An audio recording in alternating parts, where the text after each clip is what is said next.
two political, I guess, jokes in Venom. One that was done in Venom and one that I just can't stop thinking about.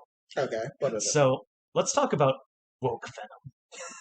Oh my god. Like that 1 minute joke that happened for just no reason whatsoever, but I absolutely love. So Venom went on this rant about being an alien and how the people like how Eddie Brock wasn't accepting him for who he is. So it was a very easy to understand analogy for how like immigrants are treated when they come in. And it was like I It's not just about immigrants. It was also about being LGBT. Like this it's is like true. I'm out of the Eddie closet.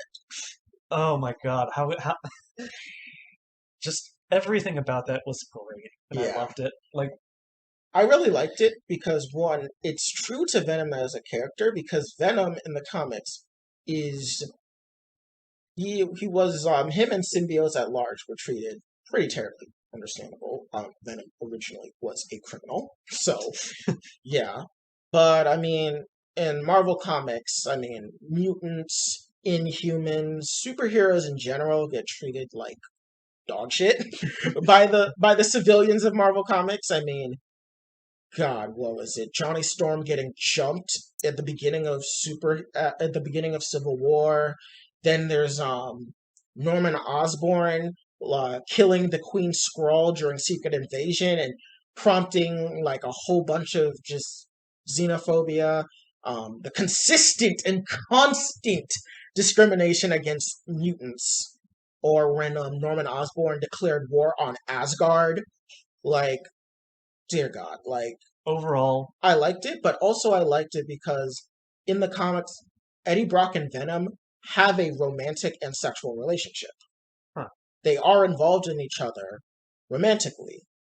And so I really did appreciate that because it's a relatively new concept, but I think it really works. And I like that they're playing off of it because that should be a big aspect of Venom and Eddie's relationship is that they connect on each other more than just as best friends. They connect to each other as lovers and they connect to each other as like partners, which I think is important because I mean, you have a symbiotic relationship.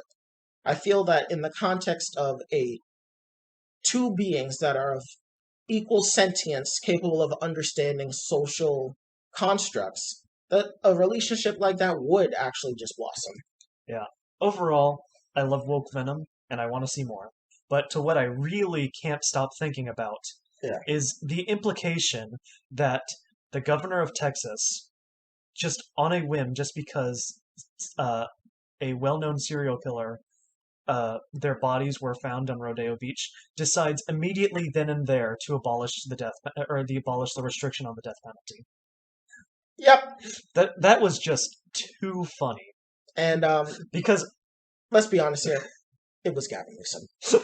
It was definitely Gavin Newsom. I can't stop thinking about it because it's so nonsensical to what we experience because it wasn't even like a supervillain killed a bunch like a whole town. It was just one serial killer who killed.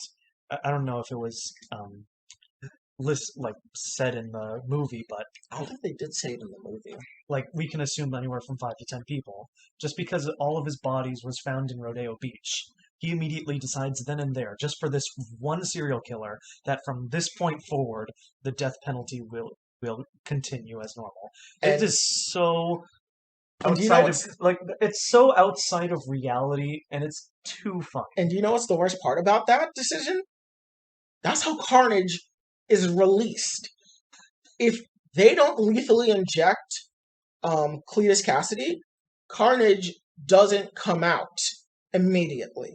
Yeah, like it probably would have taken like a because with Eddie Brock, the symbiote doesn't fully like immediately come in. It took him like a day or so. Or actually, not even the lethal injection. Eddie wouldn't have shown up for Cletus's last words. That is true. So Literally, Gavin Newsom created Carnage.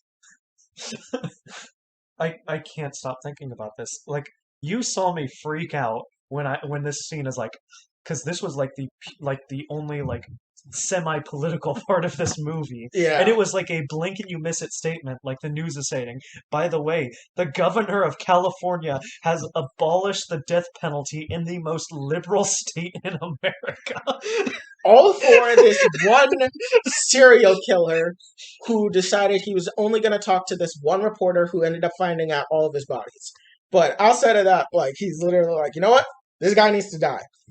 He's like, Like he felt morally compelled to reinstate it, and honestly, despite the fact that probably most of his voter base would like wants to like wanted the death penalty to be gone. And like, the movie does not in any way show that there's this massive group of people that are begging for Cletus's death.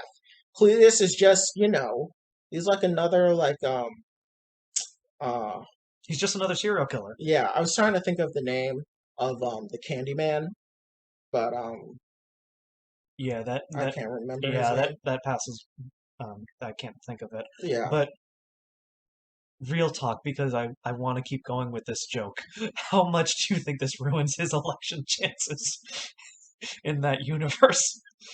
Do you think this would let him get reelected? About as bad as the Republican Plankton video, Oh my god. where Plankton is explaining why they need to recall Gavin Newsome to SpongeBob, and SpongeBob is completely ignoring him to the very end. Overall, I just couldn't stop thinking about this. Oh my god. But the sheer ridiculousness of the governor getting rid of the death penalty Like I to know kill this one random serial killer. I know I talked about how much I couldn't believe that Carnage couldn't hack into a government database to find out where his girlfriend is.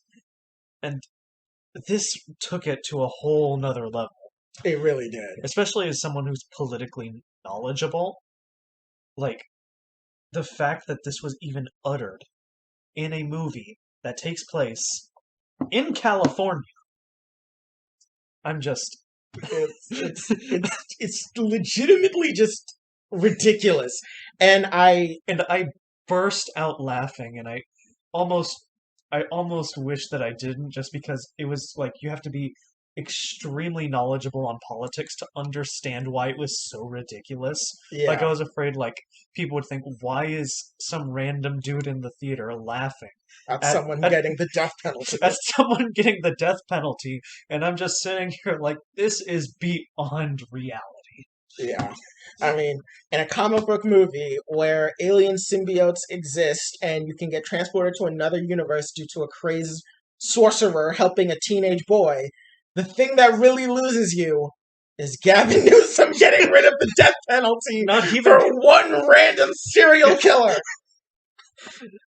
And I don't care if it's not Gavin Newsom, I'm calling him Gavin Newsom. pretty much. Ugh. Like I need to stop talking. I think that's where we're gonna wrap up the show for the night. We've hit the 2 hour mark.